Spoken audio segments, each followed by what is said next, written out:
Son las 5:30 de la mañana. Muy buenos días para todos ustedes, los madrugadores, los que se conectan a primera hora aquí a Noticias RCN. Los saludamos con esa imagen que nos llega desde la sucursal del cielo. Lo que ustedes ven en pantalla es la Cinemateca del Museo La Tertulia, que está cumpliendo 50 años y lo celebra hoy con cine mudo y música en vivo.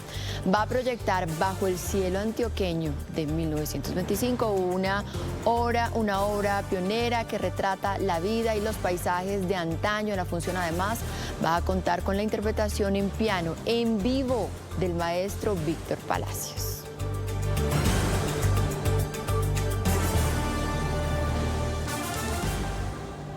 Felicitaciones para todos los que visitan el Museo de la Tertulia, que hoy está de cumpleaños, celebrando. Y comenzamos con otras buenas noticias que nos llegan también desde Valle del Cauca, porque la Gobernación firmó un convenio para que estudiantes de la Univalle puedan movilizarse en el Mío gratis. Esto beneficiando a jóvenes de estratos 1 y 2, 0, 1 y 2, que ahora van a poder desplazarse desde sus hogares a los campus de Meléndez y San Fernando. La iniciativa busca garantizar la permanencia de estos jóvenes en el sistema de educación superior. Adelantaremos un convenio entre la Gobernación del Valle y Univalle con el fin de subsidiar el transporte de los estudiantes de los estratos 0, 1 y 2 del CISBEN que utilicen el servicio del Mío, y este servicio se les dará a partir del 15 de octubre.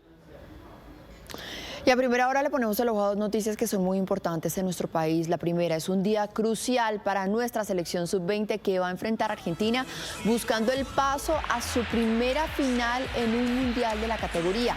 La tricolor llega invicta con 6 goles anotados en los últimos 2 partidos. El cuerpo técnico, los jugadores y por supuesto todos los colombianos confiamos en que las nuevas estrellas del fútbol nacional sigan brillando rumbo al título orbital en Chile. Vamos, mi selección.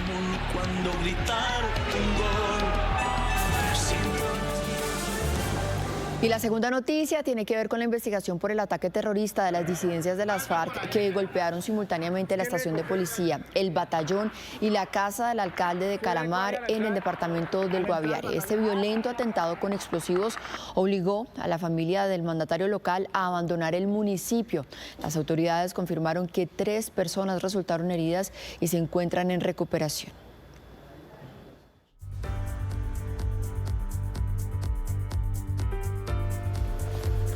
Pero ¿qué les parece si mientras tanto revisamos las noticias económicas que llegan de la mano del diario La República? Hoy en portada una entrevista con el ministro de Minas y Energía, Edwin Palma, hablando de la necesidad de optimizar las tarifas de energía, sobre todo para los estratos más vulnerables.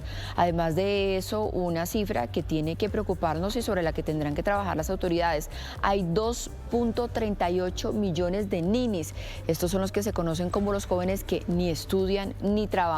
En su página editorial dice: para ser presidente hay que ir más allá de sumar inconformidades e inventar enemigos. Esta tribuna RCN con Daniel Quintero, quien recordemos renunció en las últimas horas a participar en la consulta del pacto histórico, y en la última página pueden encontrar la columna que escribo todos los miércoles, Política para Millennials, la paz que se firmó sin Petro, a propósito de estas dos últimas noticias internacionales muy importantes de la última semana. El Nobel de Paz para María Corina Machado, de la primera fase del acuerdo entre Hamás e Israel, en donde Colombia ha tenido una posición muy distante y muy distinta a la del presidente de Estados Unidos, Donald Trump.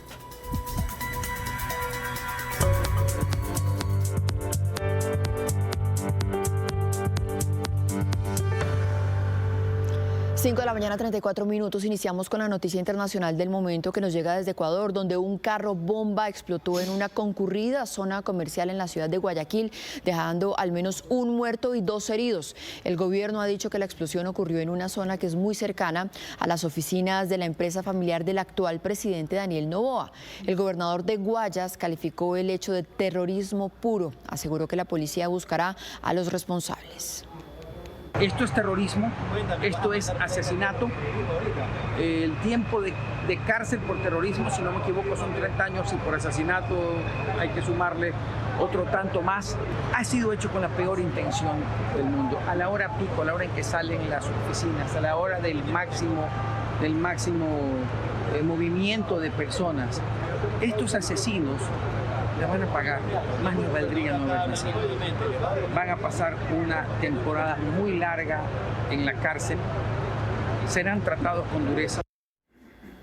Y en Medio Oriente, tras la entrega de otros 4 cuerpos que permanecían en poder del grupo terrorista Hamas, se estima que el ADN de uno de ellos no corresponde a alguno de los rehenes. Mientras tanto, el presidente Trump dijo dar inicio a la segunda etapa del plan de paz, que consiste en la desmovilización de Hamas, el despliegue de una fuerza internacional de estabilización, la fuerza de gobernanza en el territorio palestino y la reconstrucción total de la Franja de Gaza. En medio de la fuerte presión de Israel, el grupo terrorista entregó este martes otros 4 cuerpos de rehenes que permanecían en la Franja de Gaza. Este es un día muy triste para nosotros. No sabemos quiénes son, pero son parte de nosotros, parte de nuestro pueblo. Sin embargo, según la prensa local, Israel estima que el 4.º cuerpo no corresponde a un rehén israelí. En total, ya han regresado 8 cadáveres. Le restan 20 que podrían entregarse en las próximas horas o días. Por su parte, el presidente de Estados Unidos, Donald Trump, anunció el inicio de la segunda fase del acuerdo de paz en Gaza, una decisión que emitió un día después de la firma del convenio y cuya primera etapa aún no ha sido cumplida con totalidad. Mientras tanto, en la Franja de Gaza, desde Egipto, empiezan a llegar camiones de ayuda humanitaria para cientos de personas que retornan a lo que queda de sus hogares. Y en Bruselas hoy inició la cumbre de ministros de la OTAN en la que analizarán la forma de reforzarse tras la reciente intrusión de aparatos rusos en los cielos europeos, percibidos como una prueba del Kremlin a los aliados, mientras varios países piden dotarse de mayores medios para afrontar este tipo de incidentes en un contexto de tensión permanente por la guerra en Ucrania. Potencia de fuego, eso es lo que se avecina. Lo esperamos y proviene de la OTAN. Necesitamos que nuestros aliados den un paso al frente y lo hicieron y lo han hecho en esos compromisos. Tener un presidente de paz que busque esa paz apoyando a aquellos que apoyan a Estados Unidos y defiende la paz, que es lo que vimos allí y espero que podamos ver esto en Ucrania. Son las 5 de la mañana, 37 minutos, y el presidente de Estados Unidos, Donald Trump, mostró su apoyo a la nueva política de medios del Pentágono impulsada por el secretario de Defensa, que ahora es el secretario de Guerra, para que la prensa no asista a conferencias al Departamento de Seguridad. El jefe del Pentágono dice que la prensa, en lugar de centrarse en reconocer al presidente por forjar la paz, manipula las noticias a su antojo. Seguimos con noticias de Donald Trump. Durante una reunión entre el presidente de Estados Unidos y su homólogo argentino Javier Milei en la Casa Blanca, el republicano condicionó la ayuda de la Unión Americana al país suramericano. Sugirió que el rescate de $20.000 millones que su gabinete ha proporcionado podría depender del éxito de Milei en las elecciones legislativas que se celebrarán el 26 de octubre.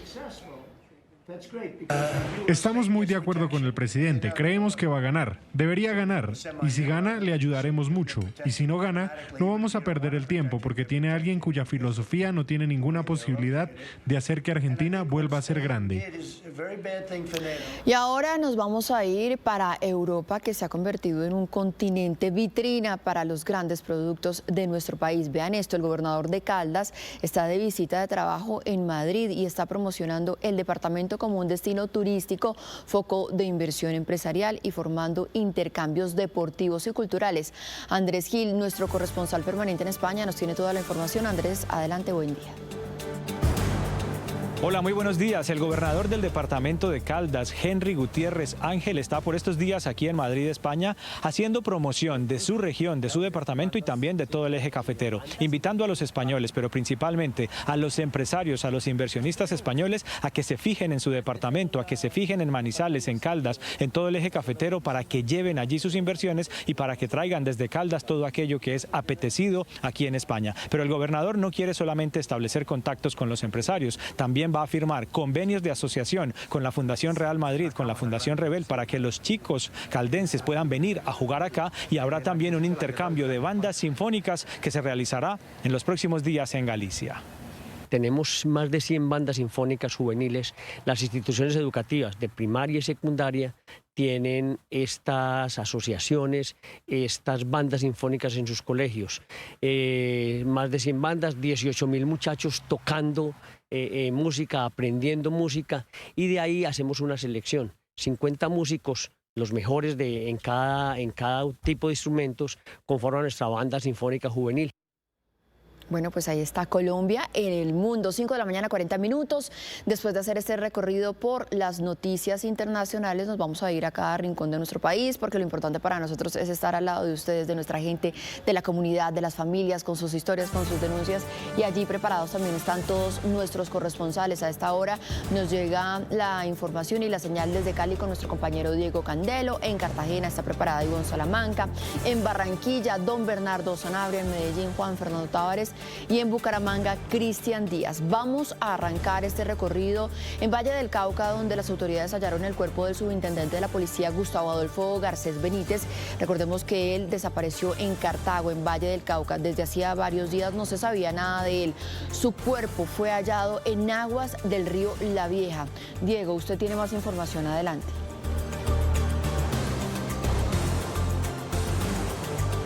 Mari, televidentes, buenos días. Pues mire, sí, el subintendente había estado compartiendo con algunas personas en un establecimiento de comercio la noche de ese 12 de octubre del pasado domingo. Desde ese momento salió del lugar y no se conoció más sobre su paradero. Las autoridades emprendieron la búsqueda para intentar pues dar con su ubicación y lamentablemente ayer en horas de la tarde se confirma el hallazgo del cuerpo de este uniformado de la Policía Nacional que permaneció al menos 2 días desaparecido. Las autoridades ya adelantan la investigación para dar con los responsables del presunto homicidio o el ataque que haya sufrido el patrullero. El subintendente llevaba 19 años en la institución y trabajaba en el área de tecnología en la policía de Cartago. La última vez que se conoció su ubicación fue el pasado domingo. El funcionario habría estado departiendo en un establecimiento abierto al público, desde donde posteriormente salió con rumbo desconocido. El cuerpo del subintendente fue hallado en el río La Vieja, jurisdicción de Cartago.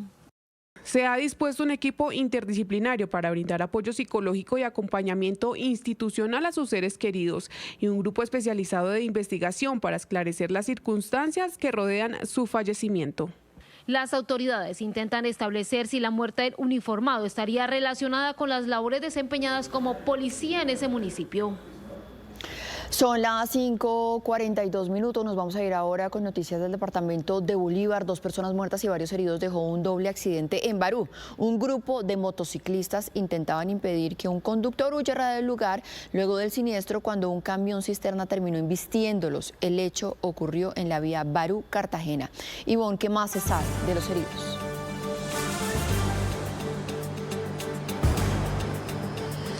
Maritza, buenos días. Primero decir que las 3 personas que resultaron heridas se recuperan en este momento en centros asistenciales de Cartagena, pero inicialmente tuvieron que ser atendidos en el centro asistencial de la isla de Santana, en la isla de Barú. De acuerdo al relato de varios de los testigos, aquí lo que ocurrió fue un doble accidente. Un automóvil habría chocado con una motocicleta. Aparentemente el conductor del automóvil se encontraba en estado de embriaguez y pretendía huir. Los motociclistas que se encontraron en la zona intentaron impedirlo y fue en ese momento cuando apareció el camión cisterna cargado con agua y los embistió. En este lugar fallecieron 2 personas.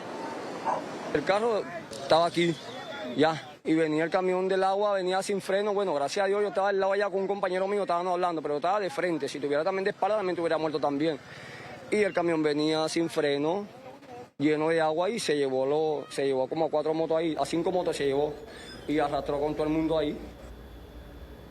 Y miren, el vandalismo que ahora parece que se está tomando también los claustros universitarios. Escuchen sobre esta grave situación que se vivió en la Universidad de Atlántico. Encapuchados prendieron fuego a las oficinas de la sede norte y también destruyeron pendones de los candidatos a la rectoría de la institución. Bernie, usted nos amplía. Adelante, buen día. Hola, ¿qué tal, Mari? Muy buen día. Pues esos días comienzan a recordarse que pensaban que ya estaban en el pasado de los disturbios en el interior de la Universidad del Atlántico. Nuevamente comenzaron a escucharse, a observarse en este sitio. Varios pendones de candidatos al puesto de la rectoría resultaron quemados. Varias papas explosivas explotaron en el interior de este centro de educación superior que hace mucho tiempo no veía estos actos vandálicos. El gobernador del departamento del Atlántico, Eduardo Verano, ha llamado a la calma, especialmente a los estudiantes. Ya hubo una elección en primera instancia y hay 5 candidatos. El 10 de octubre se iba a elegir al nuevo rector, pero por recusaciones no se hizo. Y todo está enrarecido para elegir al nuevo rector de la Universidad del Atlántico.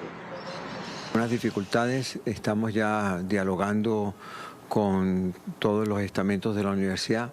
Estamos en una etapa un poco compleja porque necesitamos elegir el nuevo rector, porque el rector pues vigente se le acabó el periodo.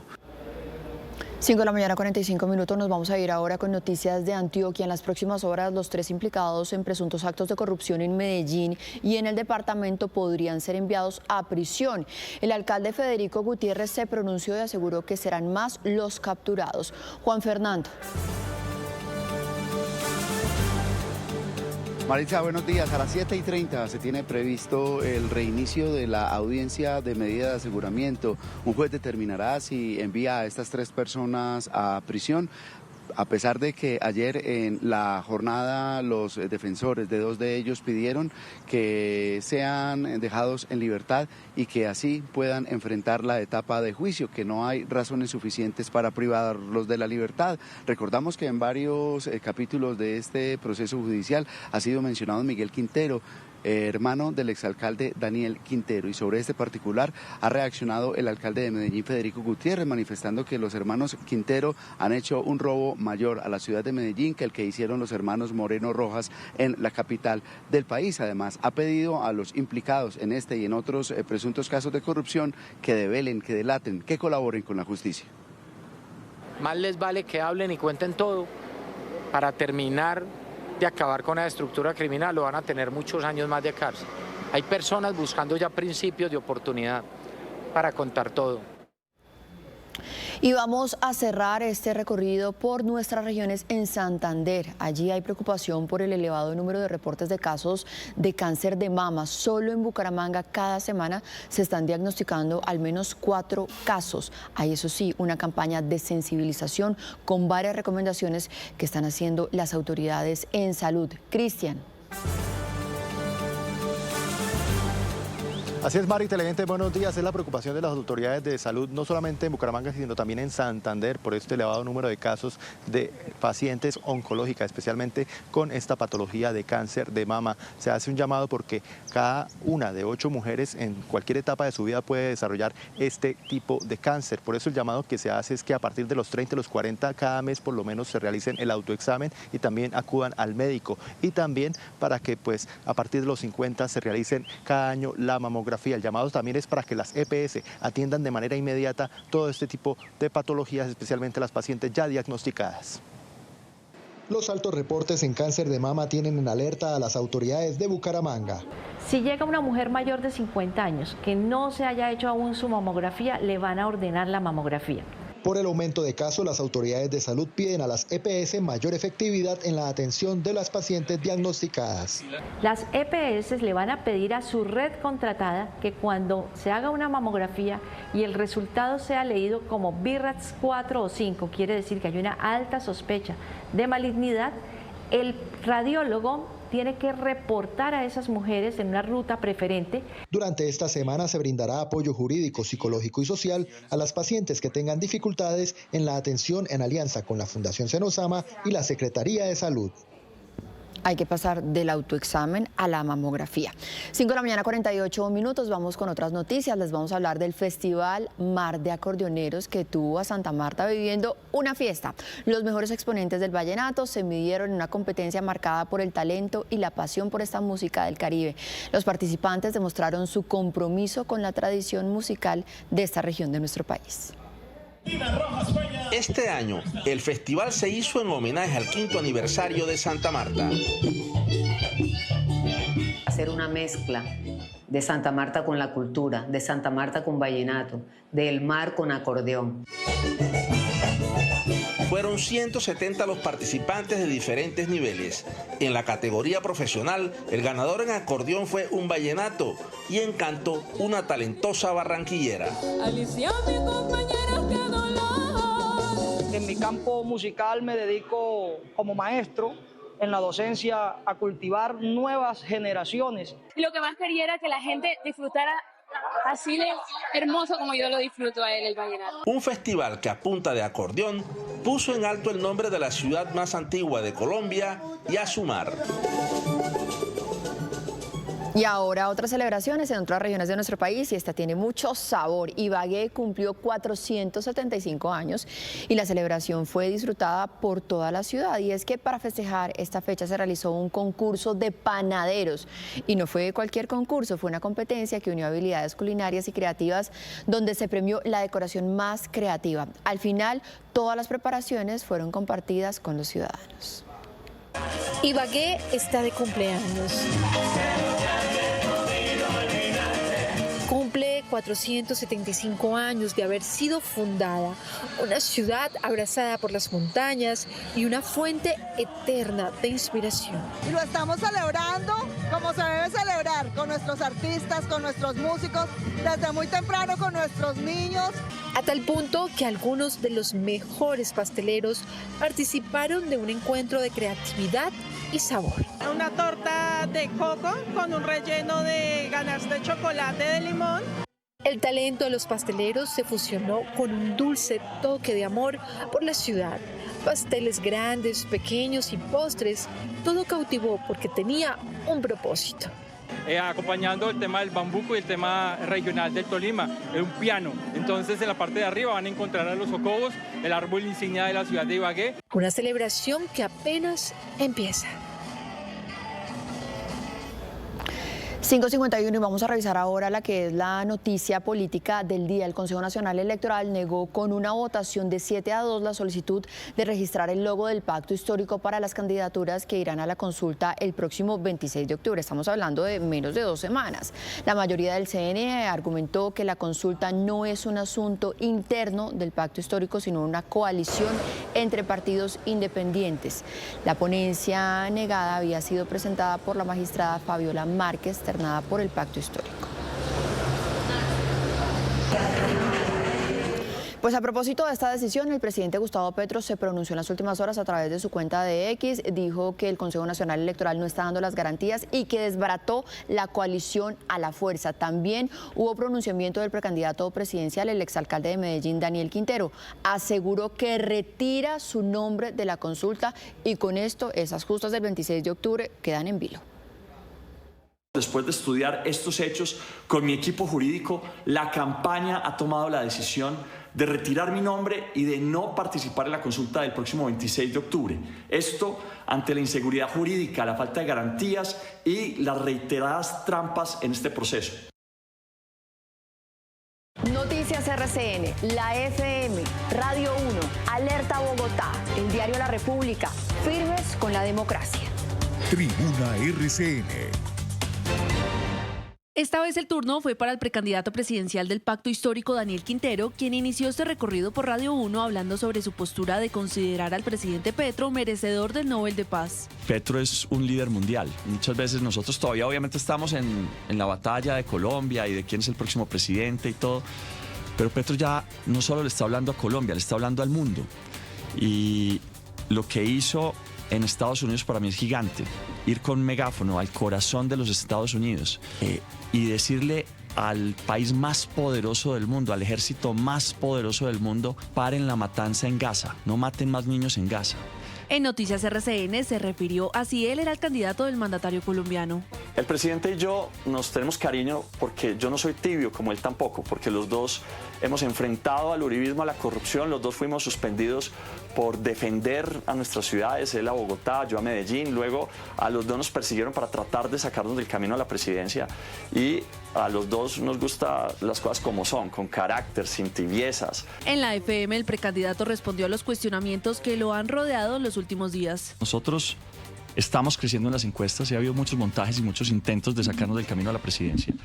Lo mismo pasó cuando me lancé a la alcaldía de Medellín, cuando faltaba una semana, semana y media, pues trataron de hacer de todo y mostrar cosas que no son delito como si lo fueran para tratar de sacarnos del camino, porque saben que si ganamos las elecciones somos los únicos que podemos resetear la política corrupta de este país. Quintero también pasó por los micrófonos de Alerta Bogotá y la FM con Juan Pablo Latorre y Sandra Hernández. Yo no soy tibio, que yo soy firme, que me he puesto la camisa, que ya goberné, que como ya goberné y ya derroté al uribismo una vez, entonces saben que soy capaz de derrotarlo. A la paz total hay que agregarle seguridad total.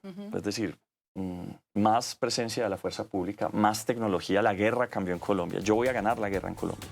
Pero para eso necesitamos tecnología. Pues, por ejemplo, ahora usan drones. Pues nosotros tenemos que tener fabricación propia, no solo de drones, sino de antidrones. Utilizar imágenes satelitales para detectar campamentos. Lea este miércoles la entrevista del precandidato en el diario La República. Esto es Tribuna RCN. La plaza pública más amplia para todos los candidatos, por donde van a pasar todos los aspirantes para que ustedes los conozcan. 5:55, le damos la bienvenida al padre Walter, que llega con sus momentos de fe. Muy buenos días para todos aquí en Noticias RCN de la mañana. Hoy recordamos a Santa Teresa de Ávila, virgen y doctora de la Iglesia. Nacida en 1515 y nace al cielo en 1582, es una de las santas más apreciadas y admiradas en la Iglesia y en el mundo. Fue una gran poetisa, nacida en Ávila, España, de una familia noble y antigua. A los 12 años su madre muere y sin consuelo en la tierra, Teresa ingresa a los 14 años al claustro de las monjas agustinas y 6 años después ingresa al convento de la Encarnación del Monte Carmelo, donde brilló con todas sus virtudes, pero enfermó y le tocó abandonar el monasterio y regresa con su familia por un tiempo. ¿Cómo no recordar hoy su linda frase, que es toda una oración? Nada te turbe, nada te espante, todo se pasa, Dios no se muda, la paciencia todo lo alcanza, quien a Dios tiene, nada le falta, solo Dios basta, y vivo sin vivir en mí, porque vivo en el Señor, que me quiso para sí. Y miren esta frase para la reflexión hoy: tu deseo sea de ver a Dios, tu temor si le has de perder, tu dolor que no le goces y tu gozo de lo que te puede llevar allá, y vivirás con gran paz. ¿Y qué les recuerda a ustedes esta enseñanza de Jesús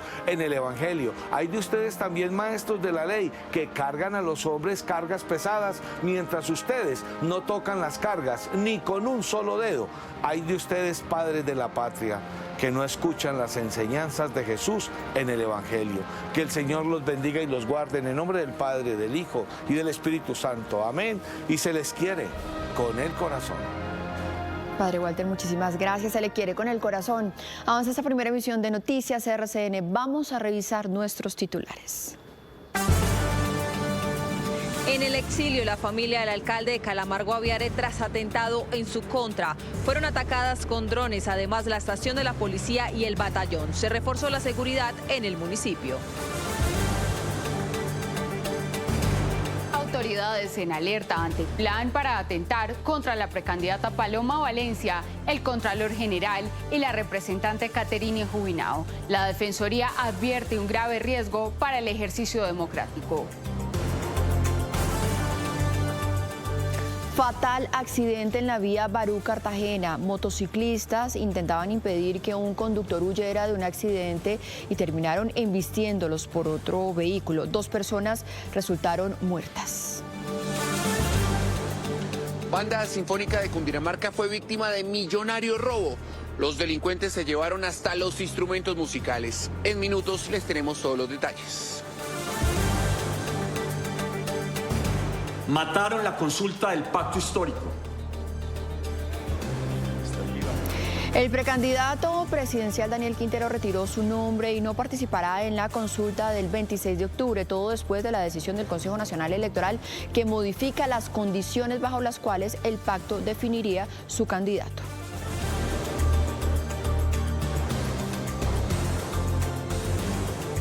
En Ecuador, un ataque con un carro bomba deja a una persona muerta y 2 heridas. El atentado sería contra un familiar del presidente Daniel Noboa. Muchísimas gracias por toda la información desde Chile. Más adelante nos volvemos a ver, pero por lo pronto reiteramos esa invitación para que se conecten hoy a las 5:30 para ver, ojalá, ganar a nuestra selección. Seguimos aquí en Noticias RCN y vamos a hablar ahora de lo que sucedió en Calamar, en el departamento de Guaviare, en donde las disidencias de las FARC atacaron de manera simultánea la casa del alcalde, la estación de policía y el batallón. Luego de esta situación, el alcalde tuvo que salir del municipio junto a su familia. Las 3 personas heridas siguen en este momento en recuperación. Lisa, usted nos tiene más información. ¿Qué detalles hay alrededor del Consejo de Seguridad que se realizó en las últimas horas y qué medidas se adoptaron? Mari, televidentes, buenos días. Mire, ese Consejo de Seguridad se realizó en horas de la tarde del día de ayer y salieron 4 conclusiones. Una de estas tiene que ver con el aumento en el esquema de seguridad del alcalde y por supuesto también el de su familia. Lo que también nos dicen es que llegará un equipo de antiexplosivos y grupos especiales al municipio, los cuales pues serán desplegados allí en esta zona. También aseguran que los eventos o actividades que se tenían previstas a realizar allí en este municipio pues se realizarán sin ningún contratiempo. E igualmente lo que nos dicen en frente a las personas que resultaron heridas es que ya una de estas ya fue dada de alta y las otras continúan en recuperación. Como medida de seguridad, la familia del alcalde de Calamar salió del municipio tras los ataques registrados en las últimas horas. En este momento se tiene seguridad, está asegurada la casa del alcalde, la mamá. El esquema del alcalde ya había sido reforzado y se había extendido en 2024 a su círculo más cercano debido a las amenazas. Se adelantan las investigaciones técnicas y judiciales para determinar el punto de lanzamiento, las características de los drones utilizados. Por su parte, la Defensoría del Pueblo reiteró que en este departamento están vigentes 3 alertas tempranas. Nos preocupa el impacto que este hecho generó en más de 1.044 niñas y niños de la institución educativa Carlos Mario Hoyos, cuyas instalaciones estaban ubicadas cerca del lugar del ataque. Según las autoridades, quien está detrás de estos hechos es alias Jimmy de las disidencias y por quien existe una recompensa de hasta 500 millones de pesos. Miren, esto definitivamente lo que demuestra una vez más es que la situación de orden público en nuestro país es muy grave y no solamente la situación de orden público, también la violencia política. Ojo a esto porque hay muchísima preocupación por un plan criminal que se conoció en las últimas horas que estaría en curso en contra de 3 líderes políticos, el Contralor General Carlos Hernán Rodríguez, la representante a la Cámara por el Partido Verde Catherine Juinao y también la senadora por el Centro Democrático y precandidata presidencial Paloma Valencia. Ojo, esto es muy grave. Recuerden que hace apenas pocos meses estábamos hablando de un atentado también contra un líder político en nuestro país que le cobró la vida y estamos hablando de Miguel Uribe Turbay. Por eso es muy importante que todas las autoridades enciendan las alertas y que se les preste la protección necesaria a estos líderes. Mafe, muy buenos días. Ha habido pronunciamientos, por supuesto, de cada uno de estos partidos, del Ministerio del Interior, pero también de la Defensora del Pueblo. ¿Qué fue lo que dijo? Mari, buenos días. Pues mire, lo que ha dicho la Defensora del Pueblo es que ya tenía confirmación de estos datos sobre el plan criminal para atentar contra estas 3 personas. Destaca que ya se está avanzando en el tema de refuerzo de medidas de seguridad, pero lo que sí le pide a la Fiscalía y a todas las autoridades de nuestro país es esclarecer estos hechos porque, por supuesto, no solo pondría en riesgo la vida y la integridad de estas personalidades, sino también en riesgo la integridad de las instituciones en nuestro país, Mari. Claro, y repetimos, esto es muy grave porque estamos hablando de la cabeza de un órgano de control muy importante que ha hecho varias denuncias, sobre todo sobre el tema de seguridad, el presupuesto para seguridad, y de 2 líderes políticas de la oposición. Veamos el informe. Ante la alerta que hicieron las autoridades sobre un posible atentado contra el Contralor General, la precandidata presidencial Paloma Valencia y la representante Katy Juinao, la Defensoría calificó estos riesgos. Expresamos nuestra profunda preocupación. La posible existencia de un plan para atentar contra sus vidas expresa un grave riesgo para las mujeres en el ejercicio de la política, así como contra un funcionario encargado de una función de control esencial en el marco de Estado de Derecho. La defensora pidió a la Fiscalía adelantar de manera urgente el esclarecimiento de los hechos, así como desde los partidos políticos piden garantías y seguridad. Que hoy no hay garantías para la oposición. Nosotros de manera permanente recibimos amenazas, no solamente a los precandidatos presidenciales, sino a nuestros líderes políticos. La policía y la fiscalía se articulan para trabajar en las investigaciones. El presidente Gustavo Petro ordenó el refuerzo de la seguridad de estas personalidades. 6 de la mañana, 10 minutos. Seguimos con temas políticos o por lo menos trámites políticos, pero a temas económicos. Y hasta ahora tenemos una invitada muy especial aquí en Noticias RCN. Se trata de la representante de la Cámara, Catherine Miranda. Representante, bienvenida. Qué bueno tenerla por aquí madrugando en nuestro set, porque yo sé que usted es madrugadora. No, me encanta estar acá con ustedes, de verdad. Muchas gracias por la invitación. Bueno, ¿cómo despachó a su hija para el colegio esta mañana? Porque además usted no alcancé a despacharla, Entonces mi mamá me hizo el favor. Bueno, pues acá se lo agradecemos. Mire, vamos a hablar, por supuesto, del tema del presupuesto general de la Nación, que en este momento está en trámite, que está con unos plazos muy cortos, muy encima. Y quiero que hablemos de ese último recorte que hubo de 10 billones de pesos. ¿Fue suficiente? ¿No fue suficiente? ¿Y eso cómo termina amarrando también la reforma tributaria? Bueno, realmente irresponsable por parte del gobierno esta reducción de tan solo 10 billones de pesos, pero esto ya ha sido costumbre del gobierno nacional. Recordemos cómo en el 2024 hubo un déficit de 15 billones de pesos, para el 2025 12 billones de pesos y para el 2026 es absolutamente grave porque el déficit puede llegar a alcanzar los 26 billones de pesos.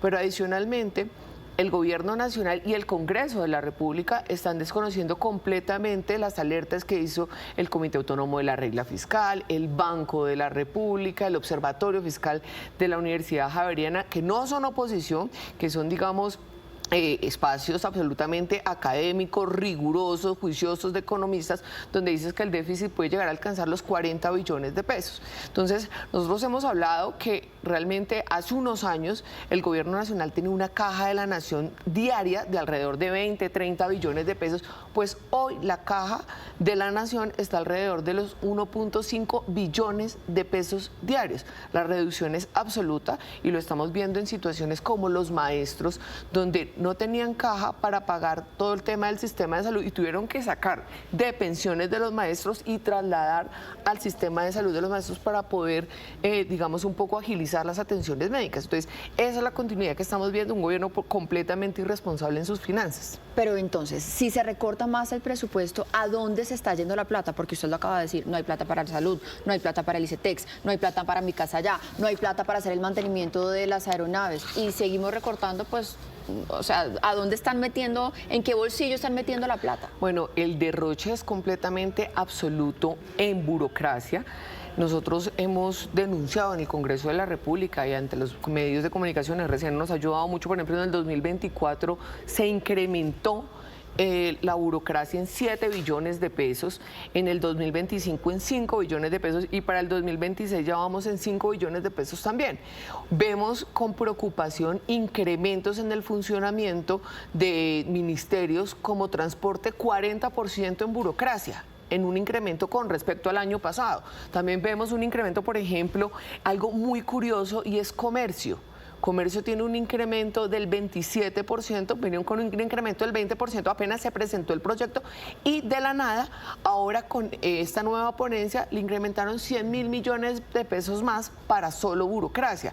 Nos preocupa muchísimo porque a diferencia de lo que dice el gobierno nacional, que es que el funcionamiento y la planta de personal incrementan, es en la fuerza pública, pues completamente mentira. En la fuerza pública el incremento solamente es de un 6%, pero sobre todo grave aún, y es que ahora con este gobierno, con esta ponencia que acaban de radicar, se le quitan 300.000 millones de pesos más a la fuerza pública en los momentos de seguridad que hoy estamos viviendo. Claro. Hay otra alerta que a mí me preocupa muchísimo, es que de la nada hay un incremento de 300.000 millones de pesos para el Fondo Paz, que ya nos hemos dado cuenta en los últimos meses cómo este Fondo Paz, adscrito al DAPRE y a Presidencia como tal, se utiliza la plata de este fondo para los eventos, para las marchas, para los buses, para los almuerzos. Entonces es absolutamente grave cómo estamos viendo cómo el presupuesto general de la nación se está yendo para pago de burocracia, quiere decir clientelismo puro y duro. Y en época de elecciones, ¿no? Que no es cualquier cosa. Y estamos en época preelectoral, una plata importante que se va al Fondo Paz para hacer campaña, que esto es gravísimo. Y en cambio, sí, representante, la defensora, por ejemplo, en las últimas horas alertó que a ella, su entidad, que además lo que tiene, digamos, son muchos equipos funcionando regionalmente, le están haciendo un recorte también del presupuesto.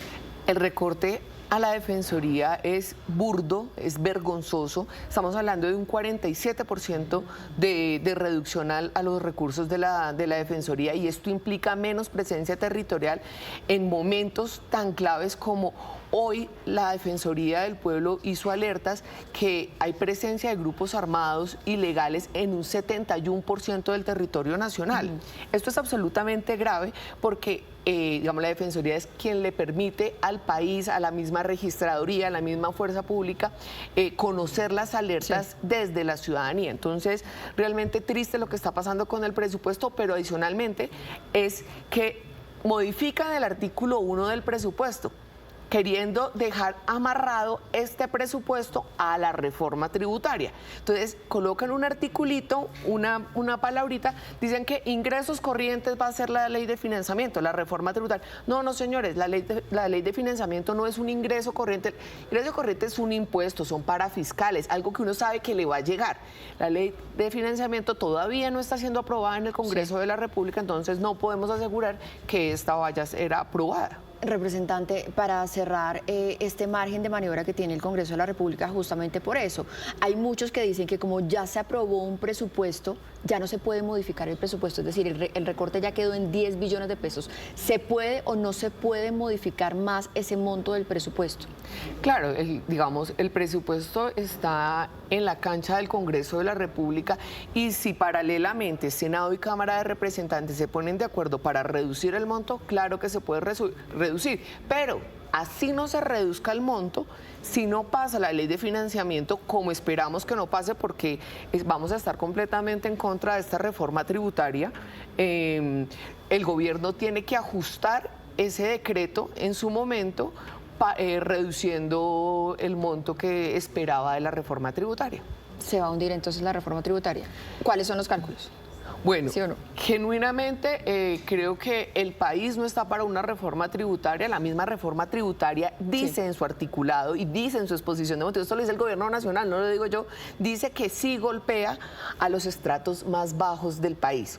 Entonces, creo que ni el Congreso de la República está para una reforma tributaria, ni tampoco el bolsillo de los colombianos. Entonces, tengan la plena seguridad que desde el Congreso de la República vamos a hacer absolutamente todo lo posible para hundir la reforma tributaria y creo que tenemos los votos. Pues, representante, muchísimas gracias por madrugar con nosotros, por hablar sobre el tema del presupuesto, para que muchos colombianos que nos están viendo hasta ahora entiendan qué es lo que está pasando, porque a veces parecen temas muy lejanos por allá de cifras grandísimas de macroeconomía, pero eso le golpea a cada uno de los colombianos, a cada familia. Nos toca el bolsillo. 6 de la mañana, 18 minutos. Avanzamos con otros temas. Mucha atención porque Sergio Andrés Tamayo Cáceres, hijo del gerente del Hospital de Ocaña, en norte de Santander, fue secuestrado por hombres armados en el sur del Cesar. Este hecho ocurrió cuando Sergio se movilizaba por el municipio de Río de Oro y varios sujetos lo interceptaron, obligándolo a subir a otro vehículo. La gobernación de norte de Santander se pronunció. Solicitamos a sus captores respetar su vida, su integridad física y buscar los caminos que permitan devolverlo al seno de su hogar. Sergio es un joven trabajador, un joven dedicado a su profesión.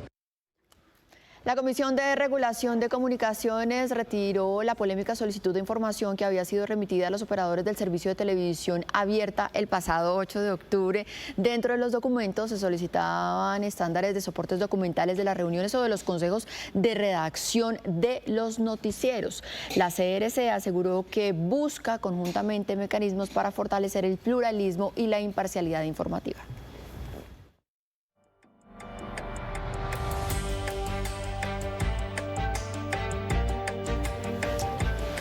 Previamente, en una entrevista con Noticias RCN, el Procurador General de la Nación, Gregorio El Hash, aseguró que había iniciado una acción preventiva sobre la comunicación de la CRC por aspectos de la labor periodística protegidos por la Constitución. Hizo pensar que se estaba transgrediendo el límite legal y ético del respeto que debe haber a la comunicación en general, pero más que todo a la libertad de expresión y a la libertad de prensa. Por eso nos pronunciamos en su momento y esperamos que se haya conjurado la situación, pero si persiste el interés de amordazar o de limitar el ejercicio soberano y pleno de este derecho constitucional, volveremos a actuar con contundencia.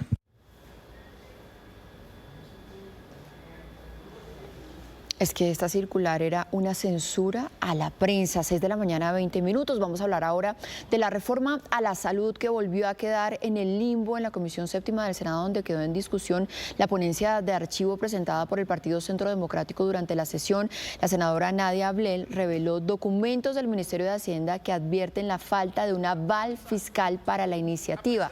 Según la información, no hay un sustento económico claro ni cifras actualizadas sobre cómo se financiará esta reforma.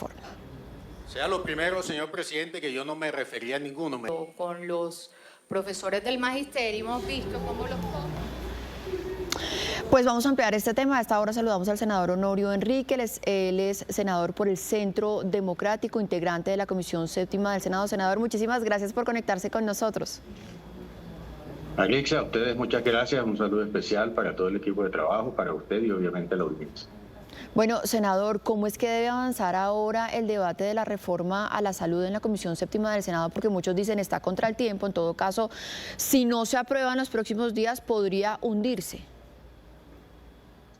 Alexa, se está dando el debate de cara a los colombianos en la Comisión Séptima. La senadora Nadia Ablel ayer nos trajo una respuesta que le dio el Ministerio de Hacienda, que es fundamental y es la columna vertebral de lo que hemos venido diciendo e insistiendo en el marco de esta reforma.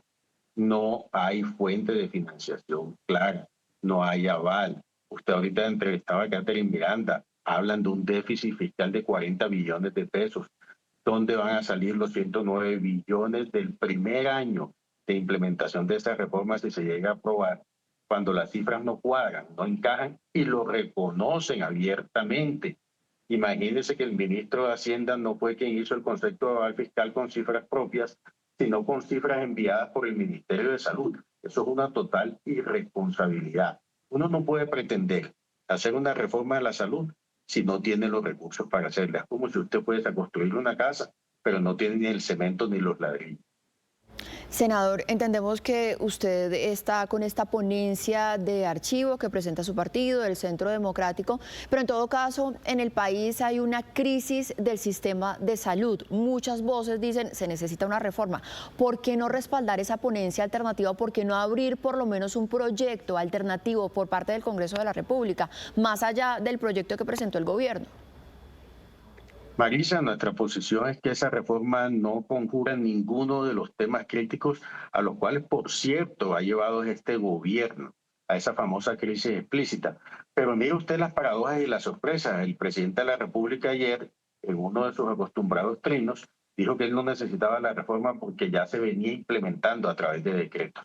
Si la pueden implementar a través de decretos y pueden tomar soluciones, ¿por qué no han resuelto los temas como el de los medicamentos o agilizar las citas a los pacientes? Esas son las grandes preguntas y las grandes dicotomías que estamos enfrentando con este gobierno. Sí, por esa polémica que hay con el presidente de la República y ese cortocircuito que hubo quizás ahí con el DAPRE, quiero preguntarle porque a muchos de los congresistas de la Comisión Séptima del Senado les llegó un mensaje invitándolos a una reunión supuestamente con el presidente de la República, cosa que el presidente Gustavo Petro desmintió. ¿A usted le llegó ese mensaje? ¿Qué fue lo que pasó al interior de la comisión con eso? A todos nos llegó un correo enviado el día domingo a las 3 de la tarde citando a una reunión o invitando a una reunión para el día de ayer. Yo dije jocosamente que parecía que el presidente acababa de despertar y no se había dado cuenta la invitación que habían cursado sus funcionarios. Bueno, pues senador, ahí está. Estaremos también muy atentos a toda la discusión de la reforma a la salud, si es que nuevamente termina hundiéndose, si se abre paso finalmente esta ponencia alternativa. Muchísimas gracias por acompañarnos aquí en Noticias RCN, que tengan feliz día. Gracias, Marisa, feliz día para ustedes, para todo el equipo y a los televidentes. 6 de la mañana, 24 minutos ya. Nosotros vamos a hacer una breve pausa para comerciales, pero ustedes quédense con nosotros porque ya volvemos con más. Son las 6 de la mañana, 33 minutos. Gracias a todos ustedes por seguir conectados con nosotros. Vamos a hablar ahora de la Banda Sinfónica de Cundinamarca, que desafortunadamente fue víctima de un millonario hurto. Esto mientras estaba participando en el concurso nacional de bandas en el municipio de La Vega, en Cundinamarca. Jason, usted nos tiene más información. ¿Qué fue lo que pasó?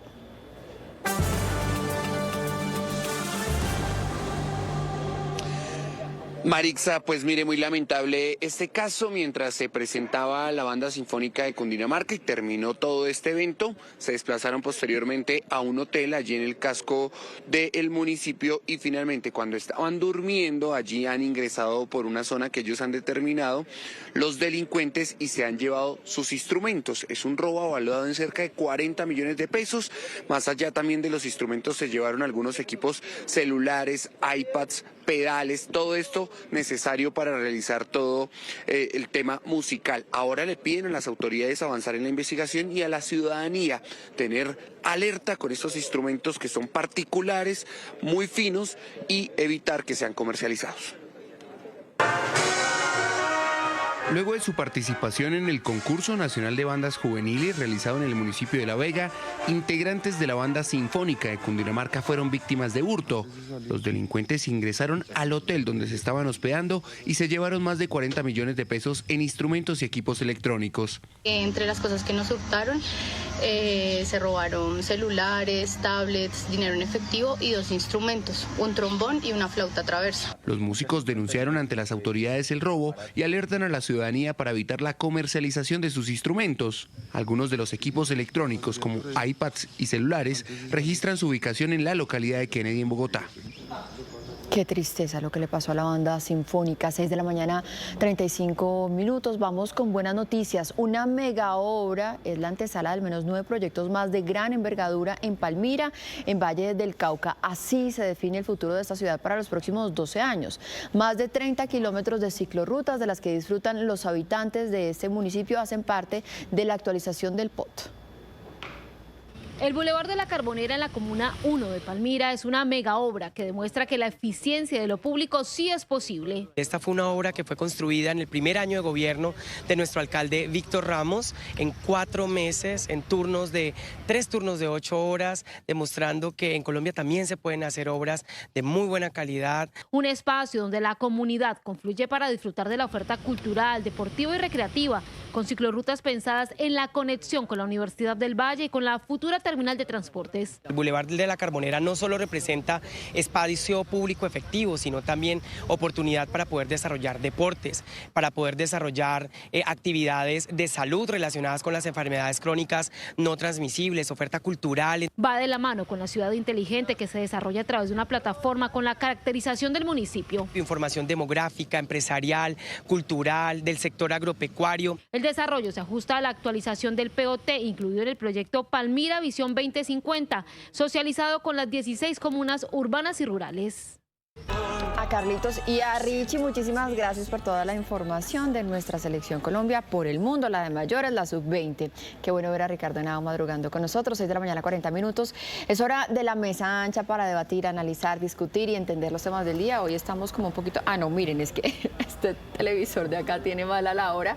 Perdónenme todos los televidentes, son las 6 de la mañana, 58 minutos. Yo sí dije, está muy temprano, no puede ser, se me está pasando muy lento la mañana. José Daniel, bienvenido. José Daniel López, el representante de la Cámara, ahora es el presidente de Alianza IN. Bienvenido. Maritza, buenos días, gracias por la invitación. A Julio y a todos los televidentes un saludo. Y Julio, pues muy buenos días. Hola Maritza, buenos días. Miren, hoy vamos a estar hablando de algo que también está muy loco, como este reloj de esta cámara que tengo acá, y es la política en nuestro país. Parece que sí se había destrabado, pero finalmente no. La consulta del pacto histórico en las últimas horas del Consejo Nacional Electoral dijo que definitivamente no se podía utilizar el logo de esta coalición de partidos, con lo que finalmente Daniel Quintero dice, nosotros nos retiramos. Quedaría una consulta de 2 o se cae esta consulta. A ver, Maritza, acá, digamos, este es un tema jurídico, técnico, pero que va a tener un impacto político enorme. Y la discusión es si la consulta del pacto histórico, que va a ser de este domingo en 8 días, es una consulta interna o es una consulta interpartidista. Y lo que acaba de decir el Consejo Nacional Electoral es que es una consulta entre varios partidos, entre los partidos que conforman esa coalición llamada pacto histórico, que son el Polo, el Partido Comunista y la Unión Patriótica. ¿Por qué importa qué tipo de consulta es? Porque si es una consulta interpartidista, el ganador no puede ir a una consulta en el mes de marzo con los otros candidatos del llamado Frente Amplio, que incluye, digamos, a aliados más moderados, si se quiere, del presidente Petro. Como Roy Barreras, que además mandó un mensaje hace algunos minutos diciendo: estoy a punto de tomar una decisión muy importante para nuestro país. ¿Cuál será? ¡Qué sorpresa! Entonces, con esa decisión del Consejo Electoral, el que gane la consulta de octubre del pacto histórico no puede ir a enfrentar a los demás candidatos y a medirse en una consulta que seguramente va a ser mucho más votada, que se vota al tiempo de las elecciones al Congreso, y pues seguramente eso explica la decisión de Quintero de salirse de esa consulta y pues deja bastante en vilo que vaya a haber consulta presidencial en la consulta del pacto histórico. Julio. Me parecía importante que aparecieran los logos también por un motivo político, y es que los votantes pueden entender que se trata de la consulta de un sector muy radical y un sector extremista de la política colombiana, donde está el Partido Comunista, la Unión Patriótica y el Polo Democrático. Como dice José Daniel, creo que el núcleo del asunto es que sacaba de las consultas de marzo al ganador de esta consulta interpartidista o consulta en el pacto histórico, que seguramente iba a tener una votación reducida, porque no es una fecha electoral en donde se movilicen las maquinarias, en donde haya toda la publicidad que van a tener las elecciones de marzo. Entonces iba a tener una votación, digamos, muy de nicho, y no iba a poder participar de las consultas de marzo, que van a tener seguramente un caudal muchísimo más grande, y creo que ese escenario no jugaba a favor del candidato y lo podía sacar de la carrera. Entonces creo que ese es el cálculo que hace Daniel Quintero para decir: no, a esto no jugamos y prefiero no participar en este juego. De todas maneras, Daniel Quintero venía recibiendo una cantidad de fuego amigo impresionante, ¿no? Era casi un paria dentro del pacto histórico, lo vienen atacando, lo vienen señalando, cosa que me parecía que al mismo tiempo lo fortalecía de cara a otros nichos de opinión, y se perfilaba, a mi modo de ver, y lo que uno siente en la calle, en las redes sociales, es que se perfilaba como el más fuerte de estos tres candidatos. Entonces, bueno, vamos a ver qué pasa de aquí a marzo, si logran configurar ese proceso. Sin embargo, hay varias fuentes internas del pacto histórico que dicen que ya había unas consultas previas, unas encuestas previas, y que no daban como ganador a Daniel Quintero. Pero miren, acá quiero traer también a colación el mensaje que escribió el presidente de la República en la madrugada, que ustedes saben es una hora muy activa para él en Twitter, y que refiriéndose justamente a esta decisión del Consejo Nacional Electoral, y dice: el Consejo Nacional Electoral no ha dado garantías para la realización de la consulta del pacto histórico, la desbarata a la fuerza, un golpe antidemocrático. Quiero, por supuesto, que analicemos esta respuesta del presidente de la República con un tema que es accesorio, pero que quizás, diría yo, es profundamente más importante, y es alrededor de este tema de la consulta del pacto histórico, toda la participación en política que ha habido del presidente, del Ministerio del Interior, del ministro de Justicia. No, pues acá esto sí es de frente, digamos, esa prohibición para los funcionarios públicos de participar en política no pegó, pasó de moda, en especial en este gobierno. Pero más allá de eso, en mi opinión, ese mensaje le pone los santos óleos a la consulta del pacto histórico. Es que el presidente de la República es el jefe natural, el jefe político del pacto histórico, y está diciendo que la consulta queda desbaratada, que es un golpe antidemocrático, y le está echando la culpa al Consejo Nacional Electoral. Yo creo que después de un mensaje de estos es muy difícil que la consulta siga en pie. Habrá que ver qué dice Carolina Corcho, habrá que ver qué dice Iván Cepeda, pero uno entendería que al presidente tampoco le suena ir a una consulta en octubre para elegir un candidato que no va a poder ir a la gran consulta el mismo día de las elecciones de Congreso en marzo. Bueno, Gustavo Petro ha hecho política toda la vida deslegitimando las instituciones democráticas del país, y ahora de presidente uno diría, bueno, es la cabeza del Estado, no podía seguir por esa misma línea, sin embargo lo sigue haciendo, ¿no? Entonces el Consejo Nacional Electoral es la cenicienta de los ataques del presidente Petro, ¿no? De ahí para arriba, ¿no? A las Cortes, a todo el mundo. Y el ejemplo lo sigue Daniel Quintero, no solamente al Consejo Nacional Electoral, sino todavía más grave, a la registraduría, que es el árbitro. Y entonces se dedica a decir que la registraduría está jugando políticamente, que es casi un brazo de la derecha colombiana. Pero ¿hasta dónde va también el tema de la participación política electoral? Es que lo que está diciendo José Daniel, me parece que como que ya, pues, ese tabú, sí, se rompió totalmente.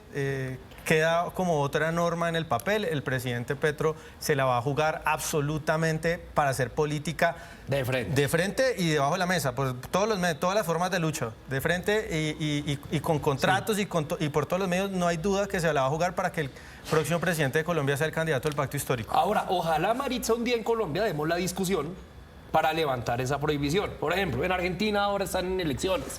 La mitad de los avisos en televisión tienen al presidente Milei promocionando candidatos. Y eso en la práctica ocurre, no nos llamemos a mentiras. Los presidentes, los alcaldes, los gobernadores participan en política simplemente con mayor cuidado de no quedar expuestos legalmente. Ojalá algún día generemos normas para que esto ocurra de una manera equilibrada y de una manera transparente y no que siga existiendo, digamos, una realidad y en paralelo unas normas y las dos no dialogan entre sí.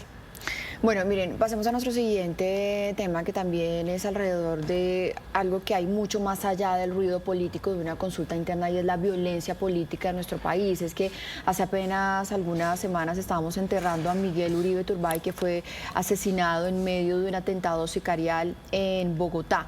Ahora estamos viendo, por un lado, un atentado terrorista contra un alcalde en Guaviare y también planes para atentar contra 3 líderes políticos en nuestro país: el Contralor, que es la cabeza de un órgano de control, y 2 congresistas que además desde sus atriles han ejercido la oposición política.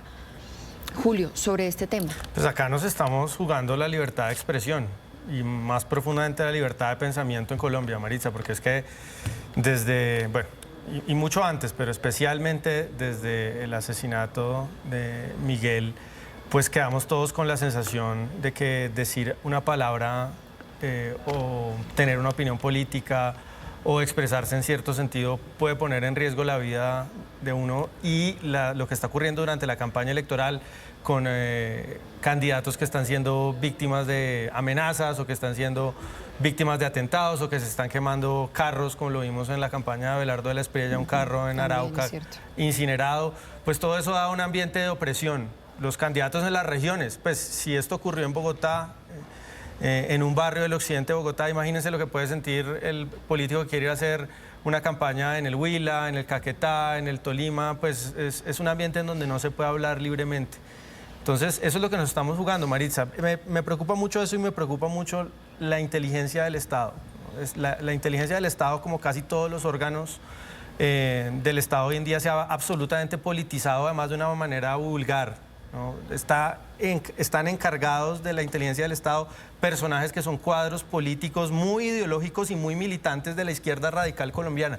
Y eso genera que tampoco haya confianza por parte de los sectores que no están con el gobierno en la inteligencia del Estado. Y cuando uno escucha mensajes, por ejemplo, sobre estas amenazas que han surgido en contra del Contralor, de la senadora Paloma Valencia, de la representante Caterina Jubinado, que vienen con un análisis político ideológico, que es que estas amenazas tienen como propósito desestabilizar al gobierno, comienza uno a desconfiar de los mensajes que se transmiten desde la inteligencia, y es muy delicado que no haya confianza en las instituciones. De acuerdo. O sea, Daniel. Maritza, lo primero pues es expresarle la solidaridad tanto a la senadora Paloma como a la representante Catherine como al Contralor Carlos Hernán Rodríguez. En una democracia la vida es sagrada. Ojalá el asesinato de Miguel Uribe sea el único que tengamos que enfrentar en este periodo electoral. Ojalá esa muerte tan dolorosa para todos los colombianos marque un antes y un después.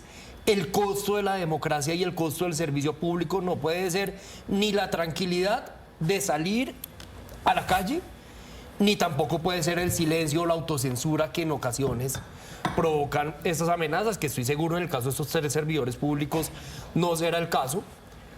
Es bueno que el gobierno le haya contado, digamos, a las víctimas de estos atentados lo que está ocurriendo, y entiendo que van a reforzar su seguridad, pero también hay que decirlo con claridad que la proliferación de esas amenazas y de los ataques contra la vida, por ejemplo, del alcalde de Calamar, que usted mencionaba, Maritza, son facilitados por una política de paz y una política de defensa ingenua, tal vez bien intencionada, que en la práctica lo que ha llevado es a que las capacidades militares, operativas y financieras de los grupos armados hayan llegado al punto que estemos volviendo a los tiempos en los cuales la vida de los dirigentes políticos, sobre todo de la oposición, pero de los distintos sectores, pues hoy estén en riesgo de la manera en que lo están. Claro, y también aquí hay que reflexionar cómo esas palabras de las personas que tienen poder o que ostentan el máximo poder en el Estado están instigando también al odio y a la violencia en nuestro país. Porque lo más grave de todo esto es que hay algo muy grave que está fallando en Colombia, porque no son solamente planes, esos planes se están materializando, como lo que vimos hace algunas semanas con Miguel Uribe. José Daniel, muchísimas gracias gracias por acompañarnos aquí en Noticias RCN. Julio, también muchísimas gracias. Mañana nos volvemos a ver a las 7 de la mañana, 10 minutos. Nosotros nos vamos a enlazar con la FM de RCN Radio. Escuchamos el editorial de Juan Lozano. Muy buenos días. No nos podemos acostumbrar a que se tomen las entidades públicas y se vuelva paisaje. Hoy, el país, la ciudad capital, amanece con varios ministerios y varias instituciones tomadas. Es decir, por la fuerza llegan unas personas, se meten, las dejan entrar y ahí se quedan en medio de unos discursos que son políticos, de unas proclamas, de unas movilizaciones que no están claras a nombre del Congreso de los Pueblos. ¿Quién está detrás del Congreso de los Pueblos? ¿Hay alguna agenda adicional que no conozcamos? ¿Hay algo que estén buscando en alguna mesa de negociación con el gobierno nacional? Lo cierto es que, como Pedro por su casa, van llegando, se quedan en las instituciones y ¿quiénes se perjudican? Los ciudadanos que necesitan que las instituciones trabajen bien, los usuarios de las instituciones que encuentran perturbación en sus sedes y los funcionarios públicos que tienen dificultades, complicaciones, restricciones y una situación anormal en su lugar de trabajo. Y no pasa nada y nadie sale a decir nada hasta que se aburran, van a estar ahí hasta que les provoque. Esa es la nueva dinámica. A mí me parece que eso está muy mal. Gracias por continuar con nosotros. 7 de la mañana, 14 minutos. Momento de revisar lo más visto. Eso que se mueve con más fuerza en redes sociales. 3 temas que se destacan: el ataque de las disidencias de las FARC en el Guaviare al batallón, a la estación de policía y a la casa del alcalde de Calamar. También el partido de la selección colombiana sub-20 contra Argentina en la semifinal del Mundial de Chile y David Sanín, el más reciente eliminado de MasterChef Celebrity. Miren, los problemas de seguridad en el país pues no acaban. La muestra es el atentado en Guaviare en 3 lugares de manera simultánea que afectó a varias personas, incluido el alcalde de Calamar. Jorge Maldonado dice: esta barbarie tiene que parar. Los violentos y grupos criminales no pueden seguir imponiendo su ley. El país merece superar estos momentos de terror. Colombia necesita construir su futuro. Y hoy vuelve a jugar la sub-20, esta vez contra Argentina, en una semifinal que todos esperamos nos lleve a la gran final. La puede ver, recuerde, a través de Fútbol RCN desde las 5:30 de la tarde. Por eso Jenny Espinosa está conectada y dice: a pesar de tener bajas, estamos seguros que saldrán a la cancha a representar a los 50 millones de colombianos. Vamos por ese paso a la final, mi selección. Y en MasterChef Celebrity hubo eliminación, pero no cualquiera, porque esta dejó definido el top 10. Fue David Sanín quien tuvo que despedirse. Sus seguidores le dejaron muchas muestras de cariño, como Laura Salazar, que dice: David, eras uno de los favoritos, se te notaron las ganas, el estudio y el empeño que le pusiste a este reto. Eres muy bueno. Estamos pendientes de ustedes, de sus opiniones en nuestras redes sociales, @noticiasrcn y nuestra página web www.noticiasrcn.com. Feliz mañana, Mari. Luisa, muchísimas gracias. 7:22. En medio de la crisis de la educación nos llega una muy buena noticia desde Medellín. La alcaldía anunció otro plan de becas que beneficiará a más de 700 jóvenes y que incluso busca una mejor capacitación de profesores universitarios.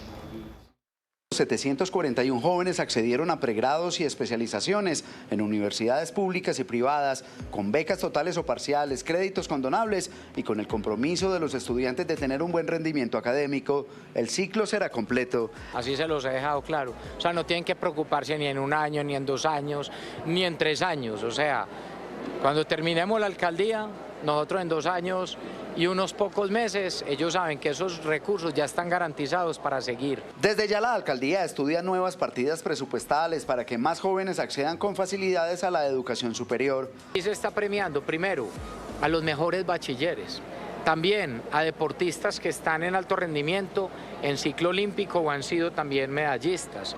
El programa incluye becas para que profesores universitarios cursen maestrías y doctorados.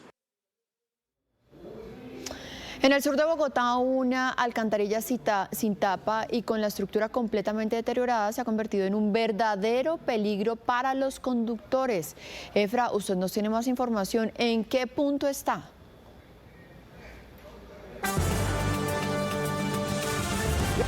estamos saludando acá en la mitad entre los barrios Bravo Páez y el sector de Mata Tigres. Nos vamos a bajar acá. Juan Carlos, por favor, despejemos la zona para no generar acá trancones. Miren el peligro que les queremos mostrar a ustedes.